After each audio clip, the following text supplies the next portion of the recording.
Brothers and sisters, I am very happy and indeed it's a great honor to speak. I think many experienced human being experience of troubled world, so great honor. So firstly, I speak something, then later I think some discussion, question and answer.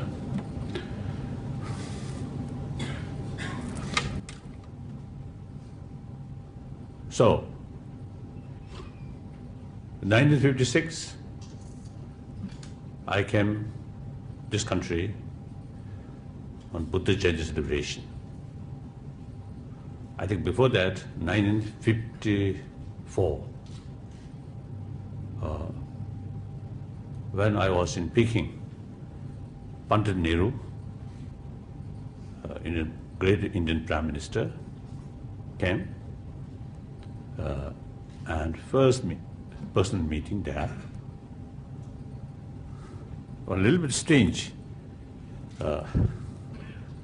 which impressed me very much. That is, and as the other sort of dignitaries of different countries come, it is our duty, some of the leaders, whether it's the Chinese Congress or some other sort of officials, so we line, and then the foreign leaders come, and often when Pandit Nehru's case, and also Burmese UNO, and some Russian, at that time Khrushchev and Bulganin, I had this experience of meeting or personal sort of seeing. So one, I think, banquet, we line up, they say, Indian Prime Minister is coming. So we stand quite seriously, not much smile. And then Joanne and Prime Minister Nehru came and introduced these dignitaries, the Chinese side. Then, at my case, Pandit Nehru introduced, this is Dalai Lama.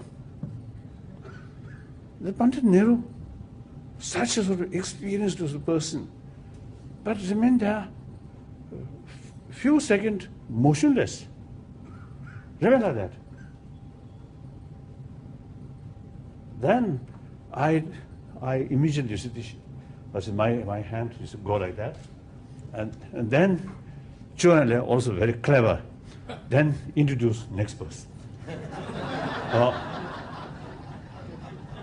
So that time I felt, the person who knows about Tibet. So he actually met the main person of Tibet. He personally met, and I think within few seconds, I think a lot of sort of his historical or his past experience, I think, occurred. So that's my first impression. Something quite strange. Then, of course, 56, as I mentioned earlier, Buddha Jayanti celebration. I had several talks with Pandit Nehru and other leaders, Dr. Rajendra Prasad, and also at that time the Raja Gopalachari, very old, but his mind very sharp. And then, of course, Jayaprakash Narayan and some other sort of leaders. So I got the deep respect, those freedom fighters, and fight according Gandhian principle, non-violence, and with such sort of determination. and fearlessly and selfishlessly, I really develop admiration. And then I return. Then after 59, then become refugee, political asylum.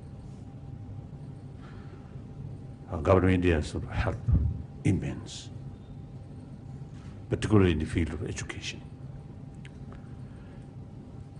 Then now last over 50 years, and also have the opportunity to visit different countries, and also listen mainly to BBC World Service. Then and much violence. Of course, nowadays is it terrorism, and these violence, endless violence. Of course, basically much safer now, but still violence going on here and there.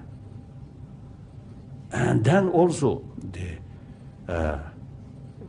violent conflict between Catholic and Protestant, and Shia and Sunni. When I noticed these things, then my admiration about India's 1,000-year-old tradition, ahimsa, really marvelous. Then also religious harmony. In this country, I think only the country where all major religious traditions live together, beside homegrown religion. The religion like Zoroastrian, a small community, but they happily carry their own faith. And then, of course, Christianity and Islam and Judaism. So all major religious traditions now here. Of course, a little problem here and there, that's understandable. But overall, I think still India, I think, kept religious harmony, I think, very alive. So when I saw the rest of the world, violence and too much hatred, and almost you see the people, you see the concept of compassion, forgiveness, these are something, signs of weakness, that kind of thing. And then worst thing, you see, in the name of different religion, fighting. So then I realized now India's these two things, the ahimsa concept and religious harmony, these two things are now really very much relevant to today's world. So India, I think, have great potential to tell outside world or rest of the world, say we can live together with different faith on the basis of mutual respect, mutual admiration, and also conflict can solve through dialogue, through non-violent way. So I myself, wherever I go, I always talk these two things. The way the presentation about ahimsa, say, I consider ahimsa is mainly action. Action must be motivated by certain motivation. So any action motivated by compassion, respect others' right, respect others' view, that's the basis of ahimsa. So I talk importance of love, compassion, and that automatically brings forgiveness, tolerance. So here I usually use not religious thing, but use our common sense, common experience, then latest scientific finding. More calm mind, compassion brings calm mind, because compassion brings inner strength, self-confidence. That creates calm mind. So it is very, very useful for even our health. So I usually make sort of the way of my presentation that way. So I also used to call that secular way. Compassion. Of course, all major religious tradition is an emphasis or carry the message of love and compassion. But compassion, love itself, not necessarily religious sort of practice, religious message. It is something universal. If we touch a religion, then that will not be universal. Different religions, and also non-believers also there. So when we talk these things, a universal, a biological sort of basis, then it becomes universal, like that. So that's my number one sort of commitment to promotion these human values. And then second, promotion of religious harmony. All these two things I learned from India. So therefore, I describe you as my guru. Not only ancient time, but even today, your guru. Sometimes guru's own behavior not very well, but still, basically, guru. As we chela also sometimes a little bit stupid, but still we are chela of you, like that. So therefore, I describe myself as a messenger of India. The plus, as you mentioned already, I consider myself as son of India, like that. So it's true. The historical sort of basis and my personal sort of basis of personal experiences. This is reality. But our Chinese, the hardliners, brothers, sisters, in their ear is all these things they consider very splittist political statement. What to do? So now I want to appeal or to request to you, these India's 1,000-year-old tradition. Now, not only just to preserve in your own country, but must show to rest of the world. Now there are methods. We can solve problem through talk, through dialogue, with mutual respect. And then also the religious harmony, very possible in India, in this country, 1,000 years go like that way.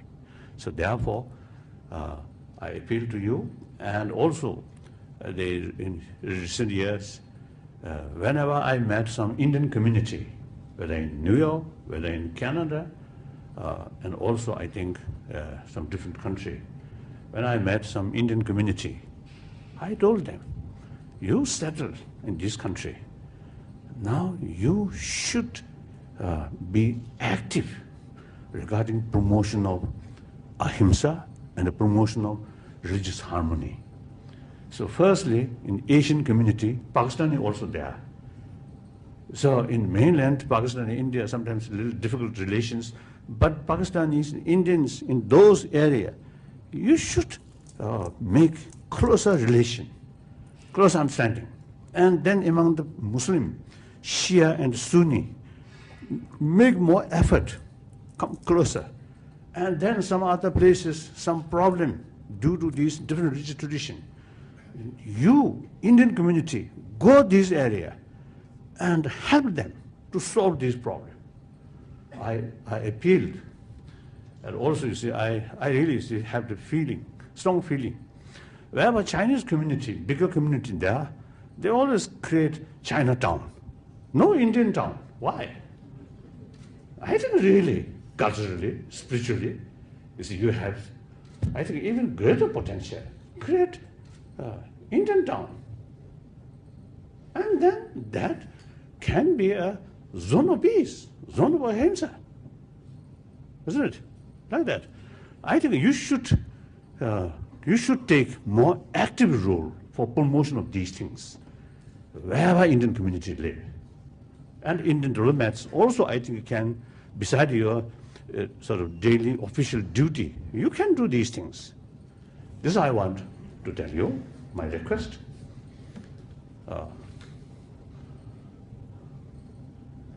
Sometimes I used to describe we Tibetan, not only Chela of India, but also quite reliable Chela. So that means, last several centuries, Guru's own land, as far as Buddhism, and particularly Nalanda tradition is concerned, much sort of ups and downs. So during this period, we Tibetan, your Chela, kept very faithfully kept alive. So we prove we are quite reliable Chela.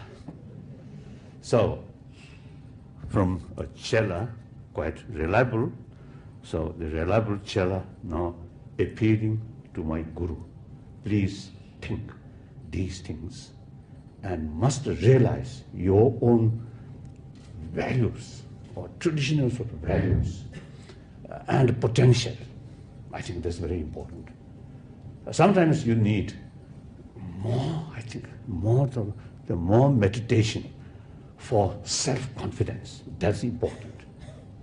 I think Prime Minister, I think very rightly, mentioned when he was in Washington recently, that China, economically, more advanced. India is behind. However, India, other values, democracy, rule of law, transparency, freedom of speech, freedom of media.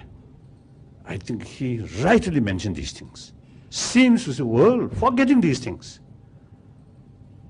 I often was telling my friend, including Obama, I mentioned the world like G7 or G8 or G20, mainly economy. So just to emphasize importance of money. Other value, nobody mentioned. Freedom is the fundamental. With that, democracy, rule of law, these are very, very important. And as you already mentioned, in order to develop genuine friendship on the basis of mutual trust between India and China, the key thing is China should develop openness, open society, should be transparent. Then trust can develop. Remain closed society. Everything state secret. And how can develop genuine trust? Without trust, how can develop genuine friendship? So in order to develop genuine friendship, first, both sides should create basis of trust. Then genuine friendship come. Friendship will not come on just nice wording sort of paper. No. With signature. No. Trust must come from here. Friendship must come from here. Nice word. Sometimes even if you create more suspicion. Like that. So that's one thing I want to tell you. So as Prime Minister mentioned, I think the free world, I think should, reminds, not only just money important, but like India and some other country, the poverty is immense sort of today problem. We have to sort of eliminate because of poverty. Otherwise, human right or these things, then sometimes automatically become difficult. So therefore, remove poverty is very essential. But at the same time, the other values are fundamentally human values. Without individual freedom, you cannot utilize human individual creativity. Without that, the society cannot develop. Centralized authority. I think Chinese case, I'm not criticizing out of some sort of political motivation. No. Simply, over 1 billion human beings there, they have every right to know the reality And Chinese people also have the ability to judge what is right, what is wrong. So there's no basis to carry censorship. Censorship, Chinese government, cannot carry censorship rest of the world. Therefore, censorship only their own people. So it is immoral to put ignorance, their own people, fool their own people by their government. It's very sad, very sad. So therefore, I think outside world, free world, I think must emphasize importance these fundamental values. That's, I think, very, very important. So that's, I think, your potential to help world, more peaceful world, more harmonious world. This is one thing. Then about Tibet, usually when I sort of discuss or explain about Tibet problem, there are several aspects Tibetan issue. Of course, human right issue, religious freedom, this also is a part of one aspect of Tibetan issue. Another issue is environment issue. Tibet, according to some expert, you see, the rate of global warming in global level, 0.1. Tibetan plateau, 0.3. They mention of that. So the Tibetan plateau area, the melting, the glacier and snow, these are quite rapidly. In my own lifetime, I noticed, see, when I was in Tibet, some elder people used to say to me, oh, when they are young, some of these mountains, a lot of snow. Now they say, much less snow. These people used to consider that's a bad omen. They do not know global warming, these things. So even you see some Tibetan, very seriously, he told me, because flower from India, some seed of new flower come from India, so that brings heat. Silly. The British, originally is a British sort of counselor or trade mission, then later is the government of India's trade mission. There annually is new flowers, including tulips, hyacinth, or all these daphnium, all these new flowers as come. So some Tibetans say, oh, now we call the heat of plain. That's it. Heat of plain. So heat of plain come with this new seed of flower. Like that. So quite silly.